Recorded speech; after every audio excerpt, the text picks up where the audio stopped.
This is Joshua Hart for JTH Boxing. Today I'm in Birmingham, joined by Lee Eaton. Lee, a very successful night. Dennis McCann picks up the British title and adds it to his massive collection of belts now. Just tell me how we're feeling. Yeah, listen, I'm absolutely buzzing.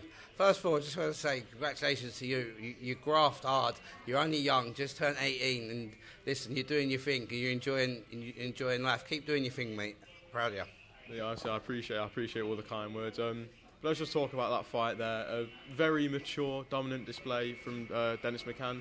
Especially going into this fight, I feel like there was a few people doubting him, especially after that Baluta fight. Yeah. But he came in, he completely silenced it all tonight, and a very, very mature display from the Menace tonight. Yeah, this is a very mature performance. I thought Dennis was sensational tonight to come back after all the disappointment of Baluta, take himself away from obviously his hometown, move to Liverpool with his wife and kid, and literally take himself out of his comfort zone to do what he needed to do for Dennis McCann. And tonight you see a new Dennis McCann.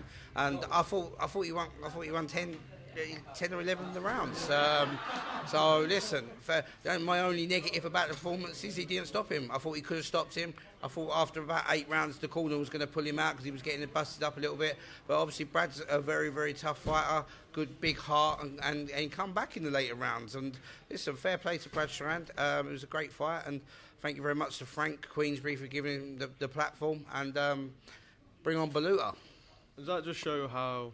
Obviously, we've always known Dennis McCann is very serious about this, but taking the brave decision to move away from his comfort zone, move away from home, come to Liverpool and relocate, does that just show how serious he is about reaching... Does that just show how serious he is about becoming a world champion? Listen, I've never seen the kid change. Listen, I worked with Dennis at MTK, so I've known him a long time, since he was 18. I've never ever seen the dedication and everything through him for this camp.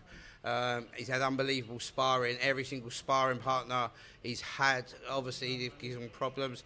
He's been sensational through camp. And listen, I just believe that the fully focused Dennis McCann will go on and do big things. So we all talk about this Baluta rematch wanting to be next. In an ideal world, when would you like to make that fight? June, July, we're ready. Listen, I talked to Frank Queensbury, George and that, and just, listen, Baluta's a lovely kid, and he's a good fighter, a very good fighter, and it's a tough fight. But listen, Dennis wanted that fight this time. Obviously, we done it as a decision as a team, me, Joe, Queensbury and stuff. So listen, it's ready to go. Let's do it. It's a great fight. I just want to turn the attention to next weekend in Sheffield. You've got a very busy weekend with fighters all out. Obviously, we'll start off with the big one, Ishmael Davis, in a career toughest fight so far. It's a fight that I think a lot of British boxing fans are very happy to see against Troy Williamson. Just talk to you about the reason for making this fight, especially after Ishmael's last fight in the English title eliminator. He seems to have just completely skipped that English level now. This British title eliminator now, isn't it, as well? Just talk to us about the decision to move Ishmael up to this level so fast. Listen, it's Britain's best kept secret, and now listen, on next Saturday you're going to see why. He's a phenomenal fighter. He's had no amateur experience. He's had one white collar fight, and listen, this kid can seriously fight. And Troy Williamson is a very good friend of mine. I've known him a long time. So listen, obviously it's boxing, it's business. So, but I believe Ishmael Davis goes on with a career best performance and wins. How good is it to see him back on the matchroom platform? Obviously, he must have impressed last time against Ewan McKenzie in a very, very dominant display. How happy are we to see him back on a matchroom platform where a lot of people will be able to see his skills? Yeah, listen, win this fight, and he's got a couple of more fights with him. So listen, it's good. It's good for Ishmael. He's ready to go. Looking forward to it. Another man on the card, Liam Cameron. Really, this is the biggest opportunity he's had in a long time. He's been screaming out to get on a big show, and after a very, very good display back in February, he's out again now. Back out on March 23rd, Sheffield Arena. Just how happy with Liam? Yeah, listen, Liam Cameron's from where he's come from. I thought he got obviously a 4-year ban, and to come back and lose all the weight he has and stuff like that. But it's great to have him on a big platform. And look, he's buzzing. So let's next week. You're a dickhead.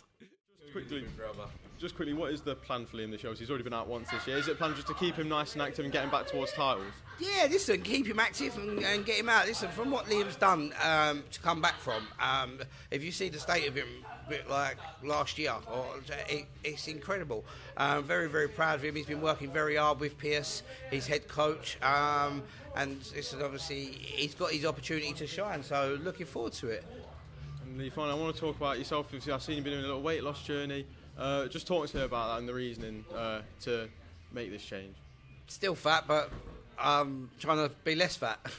No, listen, just enjoying it. Just obviously, it's good for the mental health, looking after the fighters and stuff like that. Being on the road all the time, it's just staying away from like going out and stuff like that. Just a little lifestyle change, and I'm enjoying it. Well, Lee, I'm going to leave it there. Congratulations on a successful night, and I'm sure I'll catch you next week in Sheffield. No worries, Josh. Take care. Thank you very much.